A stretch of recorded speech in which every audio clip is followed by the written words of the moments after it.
అనుకున్నా పక్క ఇట్లనే అవుతుంది అనుకున్నా. పేరుకు 17 సీట్లే గాని ఆ సీట్ ఎప్పుడు ఆ పార్టీకి ఇడిచిపెట్టినట్టే ఉంటది. నిన్నీయాల కాదుల్లో 40 ఏండ్ల సంది ఇదే కథ. పోటీ చేసినామంటే చేసినాం అన్నట్టే నడుస్తుండే. నామకే వాస్తు నామినేషన్ వేసుడు తప్పితే ప్రచారానికి సుతా పెద్ద లీడర్లు ఓకపోదురు అటు దిక్కు. కాకుంటే ఈ తాపకు తగ్గ ఫర్ ఉంటదన్నారు.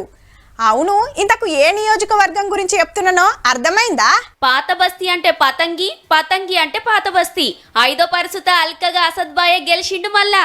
అది కూడా 3,38,000 మెజారిటీ తోటి. మునుపు 2,82,000 మెజారిటీ. ఎలక్షన్ల ముంగడిదాకా ఎవరో తెలియని మాధవిలత మేడానికి బీజేపీ టికెట్ ఇస్తే బాణాలేసినా, భజనలు చేసినా, బుర్కాలు తీసినా, పతంగి కారణాలు కట్ చేస్తా అన్న అమిత్ షా సారొచ్చి రోడ్ షో చేసినా రెండో జాగలనే నిలబడ్డది. కౌంటింగ్ షూరైనాక ఫస్ట్ కమలం పార్టీ జోరే ఆగుబడ్డది. రౌండ్లు పెరుగుతా అంటే బీజేపీకి ఓట్లు తగ్గి ఎంఐఎంకు పెరిగి హైదరాబాద్ లా పతంగి ఎగిరింది. హైదరాబాద్ సీటు మీద ఎప్పటికాంచో బీజేపీ కన్నేసింది గాని 40 ఏండ్ల కాంచి ఈడ మజ్లిస్ పార్టీ గెలుస్తుంది.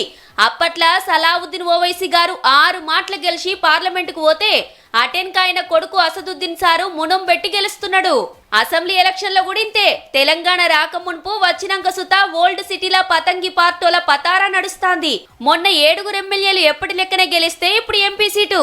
కానీ ఏ మాట కామాట ఓట్ల ముచ్చట ఎట్లున్నా సోషల్ మీడియాలో మాత్రం మాధవిలత మేడానికి మస్తు ఫ్యాన్స్ పెరిగిండ్రబ్బా.